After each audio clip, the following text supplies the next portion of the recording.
ladies and gentlemen. Welcome to the Esteemed FaceTime with Leaders, an initiative by World Development Corporation. I am Rani Rohra, anchor at World Development Corporation. FaceTime with Leaders is a platform for industry titans to share their experiences, thoughts, ideas, and best practices in order to inspire one another and future leaders. In a nutshell, we attempt to encapsulate the multi-decadal learnings acquired by these industry leaders. We also hope that by conducting these FaceTime with Leaders interviews, we can bring together a global community of eminent personalities. By bringing together such visionaries on one platform, we hope to play a part in inspiring the lives of other leaders. Great learnings from great leaders undoubtedly assist everyone by identifying, nurturing, and using the trade secrets that are proven success formula for many. And this is what we aim to achieve with these sessions that are a gathering of leaders and a knowledge-sharing community. We have one such leader on FaceTime with Leaders with us today, Mr. Venkatrama Prashant. He has more than 2 decades of experience as an enterprising leader, planner, and strategist with a successful track record of spearheading business development, key account management, project management, operations, and profit center operations.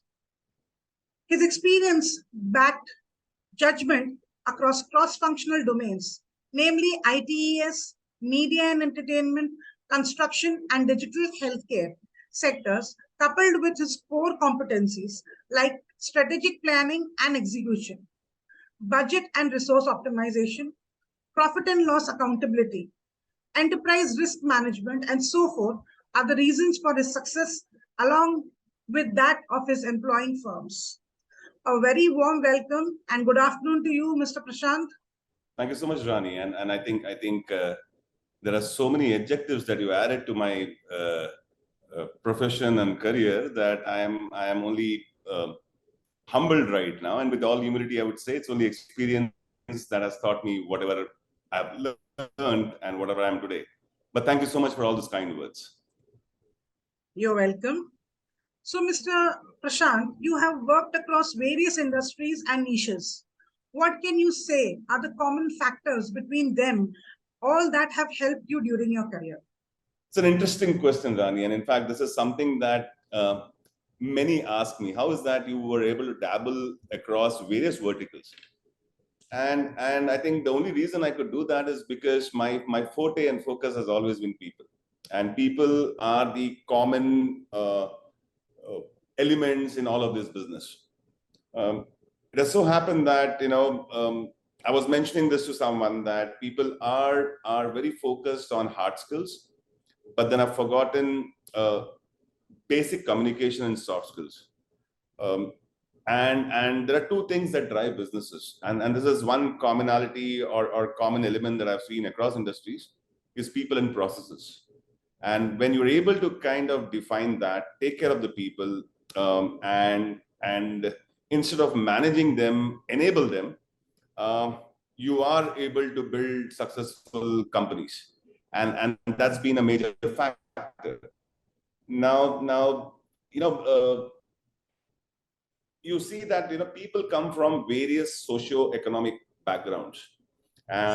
And every organization, the socio-economic background differs. Say for a real estate, you have a lot of laborers, you have this blue-collar workers, you have people who perhaps are skilled, but then lack communication skills. You handle them differently. You walk into a tech company, you have graduates, engineers. Now, they may come from a tier 2 or tier 3 cities. They need to be handled differently. Now, at the same time, a tier 1 graduate who studied in one of the most premier colleges walks into your organization, the way you handle him or her is different. And when you're able to take care of that and connect the dots, I think building an organization then becomes very simple. So the common element in all of these has been people and processes. At the same time, the common mistakes that most of them made were either trying to grow too fast, or the biggest challenge that they would face is people leaving, the attrition rate being very high. because they've not been able to cope up with the culture. They're not able to cope up with how business is being done. It all starts from top down. Most of the times, most businesses blame their people. Um, my observation is culture, processes, all come top down. So if at all I am able to build the right culture, right organization structure, people will work with me. Wow, wonderfully answered. Thank you, Ravi. So how is that one person is entrusted with so many responsibilities? I mean, our viewers would like to definitely know whether skills, adaptability, or which other qualities are required for being so cross-functional. Well, it's not really one person looking across so many or having so many responsibilities. I think the best a leader can do is always hire someone who's better than them when it comes to certain type of work. And I think I've been pretty fortunate and also very focused in hiring teams like that. I would talk to them about my vision, and this is what I want to do in this particular department. Bring the best guy from the industry, place them there, and now they run the show. I am only observing it, trying to see it from the outside and give my perspective to it. And that's how I have been able to build organizations. I've been able to build teams. I've been able to build associations. If I'm trying to be everywhere, or basically trying to put too many things on my plate and run around, there's a lot of things may fall off. So I need to manage it well by ensuring I have the right people. And also in today's world, or in fact even in the past, uh, jack of all trade is a much needed thing. Because if you're a jack of all trades, uh, while they say you're a master of none, but at the same time, you're not a slave of one. You are able to kind of take up so many things. You're able to handle things. And then what happens is you are able to observe, you're able to notice, you understand what it is. So nobody can take you around for a ride either. Right. You know, Yes. get a feel of it. You don't have to be an expert. You'll always get experts to do the job, but then just know the job. Experts will do it for you. And I keep reiterating the fact that always hire people who are better than you in that particular job. Else you will be only doing their work. Very So well yeah, said. that's how I am able to manage various things. Very well said. And the perception when certain people, when we talk about perception, is what matters. You have also been on boards with two firms. Could you please let our viewers know about your journey of becoming an executive director? Sure. So being a leader earlier, before I could really jump onto the board of two companies. Um, so it all happened because I did display some leadership skills in my earlier assignments. And then you have founders who would like to associate with uh, like-minded people who can add value to the board by way of establishing how the organization is going to be, build the structure, hire the right people, and get processes running. And that's been a beautiful journey. Both the times I've been associated with startups, and you really start from scratch, right? Right from the vision, mission, what do you want to achieve. You start adding value there. What kind of people we need to hire. Even before that, I think I come with a process where I want to define the culture of the organization first. So when the culture is defined, when you are hiring people, you hire people who can work with your culture, work the way you would like to work. Now, culture is a very relative term. And while many of them very proudly put it on their soft boards and office walls, very few practice them. And it's very important that we practice it, because that's what builds the organization. Your people then become your ambassadors. Your people become your marketing arm. You don't have to tell anyone. The word of mouth is so excellent that you don't really require external talent recruitment companies to work for you. Your own people do it. When you define a culture and live by it. So in both the startups, as an executive board member, my journey has been extremely incredible. There has been a lot of learning. There has been failure, and trust me, nothing teaches you like failure does. You know, it makes you realize that you are not the ultimate. You can be flawed. You are human at the end of the day, and it's okay. It's how quickly you are able to dust yourself and stand up again and start. Having said that, let me give you an example. So again, these startups were varied startups, two diverse startups. One was a real estate and a renewable energy company. The other is a media and entertainment thing. Different kind of backgrounds, different kind of people to work with. One absolutely crazy, maverick, creative guys on one end, and the other side you have engineers and architects and unskilled and skilled laborers. You cannot cut, copy, paste a process or a culture from one company to the other. To each its own. You cannot just cut, copy, paste. Even two same sector companies cannot cut, copy, paste. One company is based out of San Francisco and the other is based out of Dharavi, Mumbai. You cannot have the same culture. You have to really tailor make it, understand people, understand the socio-economic background. While I say this, people laugh. People think this man is talking too science, too much science, too much theory. But then end of the day, socio-economic behavior drives businesses, drives aspirations, drives people to think in a certain way. And that's the most simplest thing which we are complicating today. And if you're able to understand this aspect of business, most businesses that have thrived, survived, made great money have made it because they've been able to manage this piece. And that's what I learned in my role as a board member. It's just not. So if you want numbers, take care of 50%, whatever takes up 50% of your operating cost, 50% and more.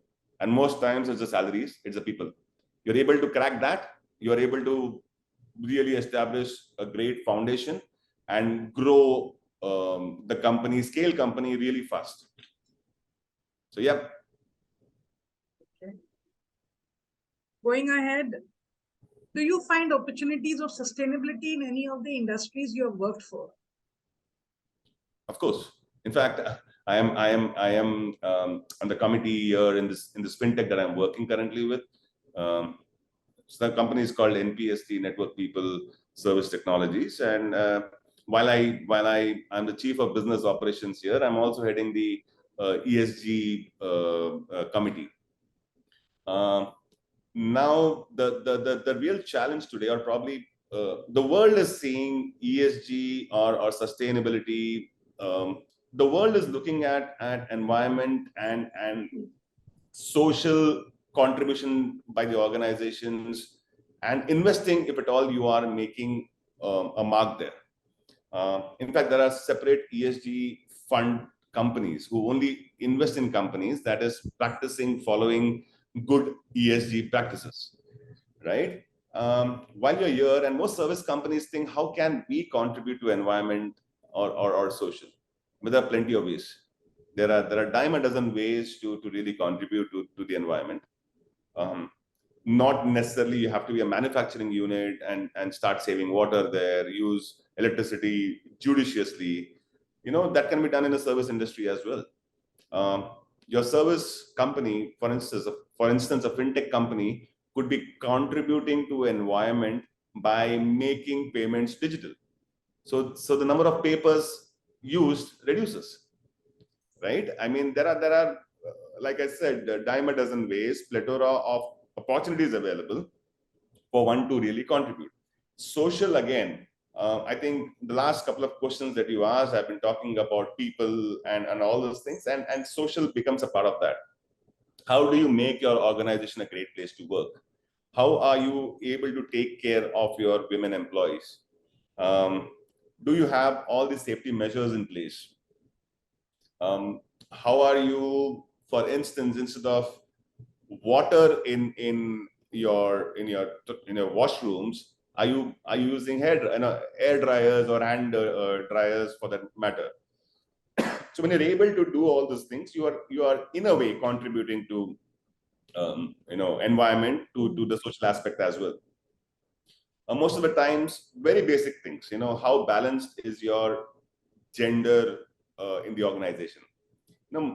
Today, unfortunately, or most industries have more male candidates. Wherein today, there are a lot of women candidates who are so independent, so empowered, so knowledgeable, and can contribute drastically well. In fact, I must admit to the fact I've always enjoyed working with women leaders or CEOs, because they would like to complete their work in time, because they have something else to balance after this. And that kind of creates a fantastic work-life balance. Men, unfortunately, in most cases, can stretch up to 9 p.m., 10 p.m. Not that women do not do.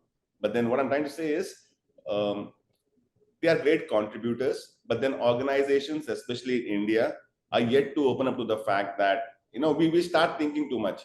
Oh, she's going to get married soon. She'll go the family way. Then she may quit this job. We are thinking too far. Today, the average life or average time any person spends in an organization is 3 to 3.5 years. They keep jumping, right? So this person is anyway going to go, married, not married, is going to find greener pastures, going to find better organizations to work on. So yeah, coming back to the ESG part of it, women also, how are you contributing towards women development is also a factor. How are you growing people from colleges, getting interns? How are you grooming them to become professionally ready? So these are the things. Governance, of course, we do not have any leeway on that. We have to follow governance the way it needs to be. Unfortunately, again, we always do it at the last.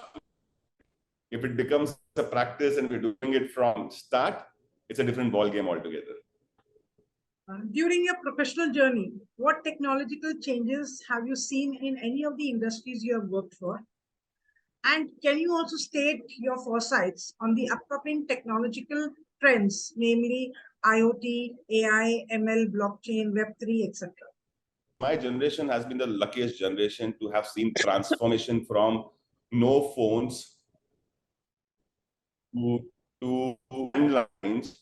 That was perhaps common between, in an apartment, in a building, apartment building, one person perhaps had that phone and everyone else would give that care of number to people, for people to call, to pagers, to mobiles, wherein it was absolutely expensive to own one.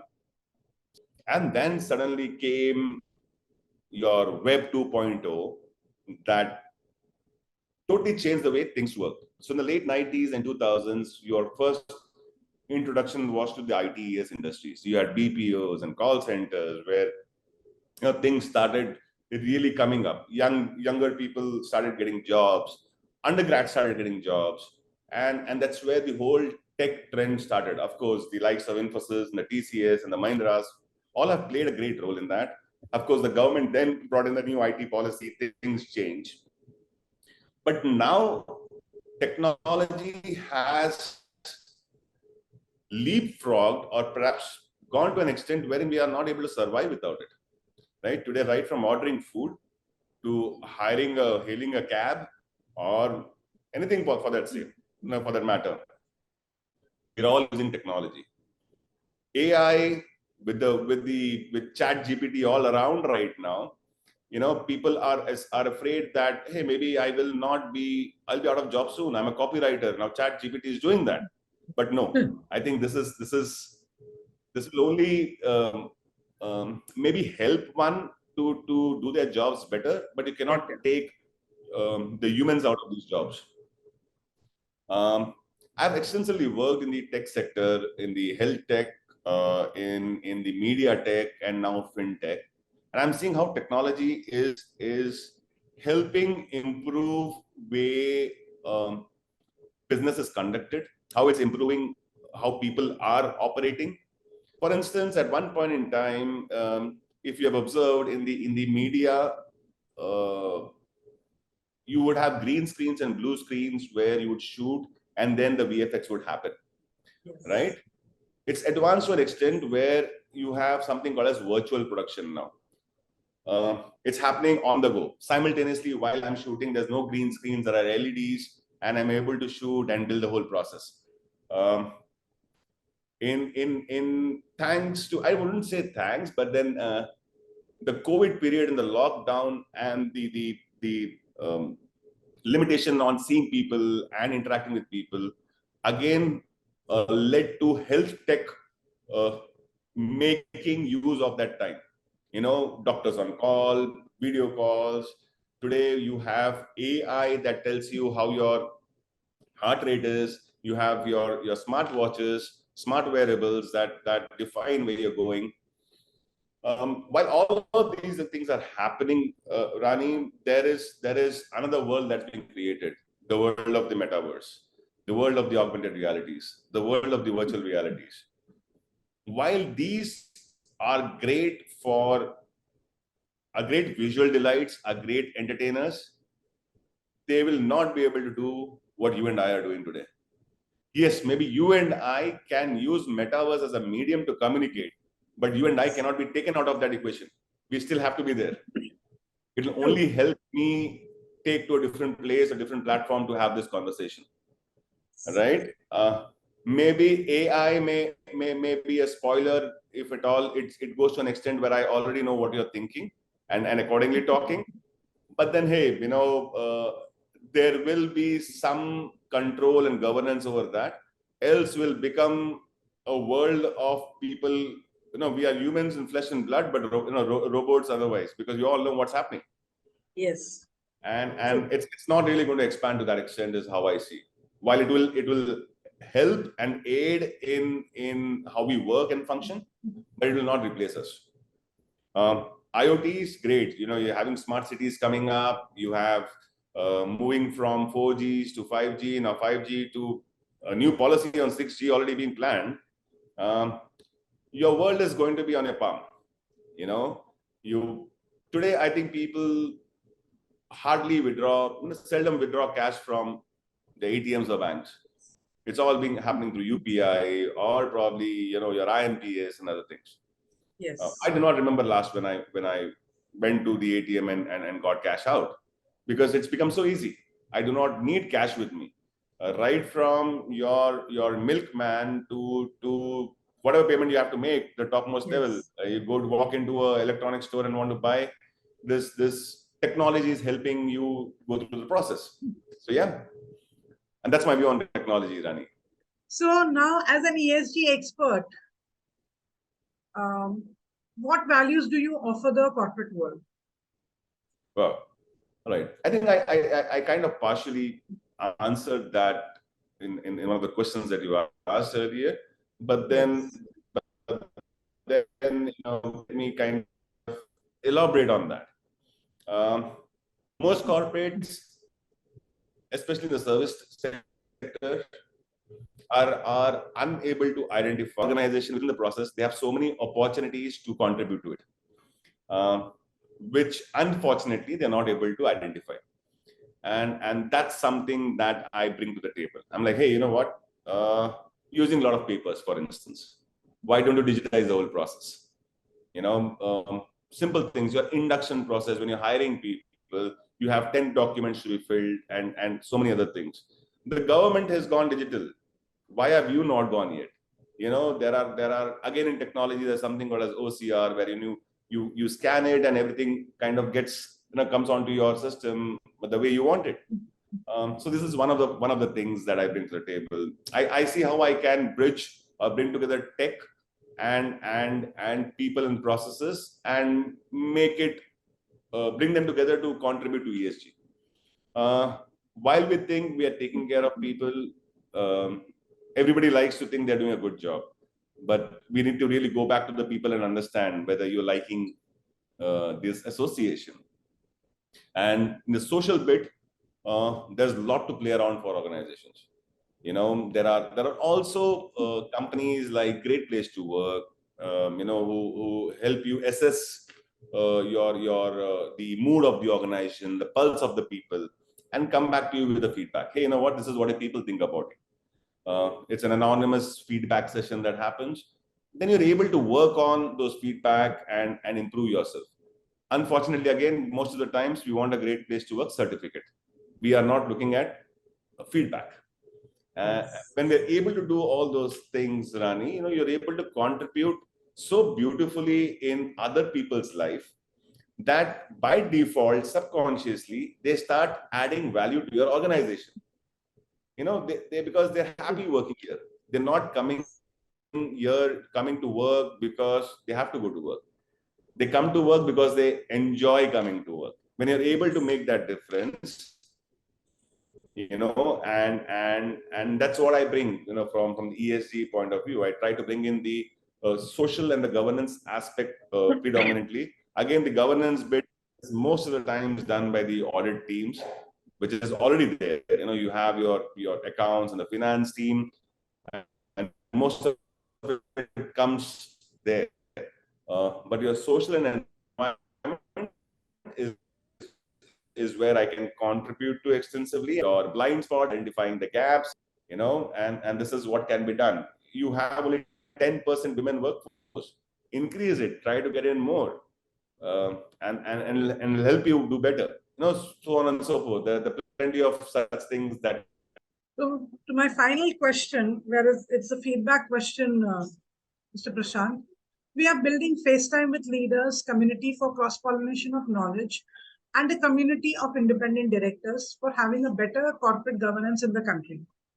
So what are your thoughts about these initiatives that are taken by Mr. Zishan Pathan, Mr. Heval Mehta, and the whole world development team? Well, I must admit, these sessions are needed, especially in the corporate world. Most of us are working in silos. We do not know what's happening. We are like a frog in the well. We do not know what's happening outside, right? And such conversations, such discussions are important. When you have a few hundred such people talking, it's as good as getting educated from a Harvard or the likes of it, because you have so much of wealth of knowledge that is coming from so many people, and if you're able to imbibe it, understand it and imbibe it, and then follow it, I think you are doing a great deed to yourself. And it's good that this organization is ensuring that those things are happening, and it's a very innovative thought as well. I don't think anybody has thought about doing this. At the same time, I'm not too sure how this is being circulated, how forwarded to other companies or other organizations, but this is a need that most startups, SMEs are looking forward to. This is the knowledge that they are wanting to really gather, and they do not know from where. And this platform will definitely help such startups. Okay. Thank you for such a motivating feedback. It was fantastic conversing with you, and I'm confident that your insights will inspire the future leaders. Thank you, Mr. Prashant, for joining us today. Wishing you the best for your future endeavors. Moreover, I trust that this initiative by Directors Institute unquestionably expanded the participants' understanding and enriched their minds. Thank you. Have a good day.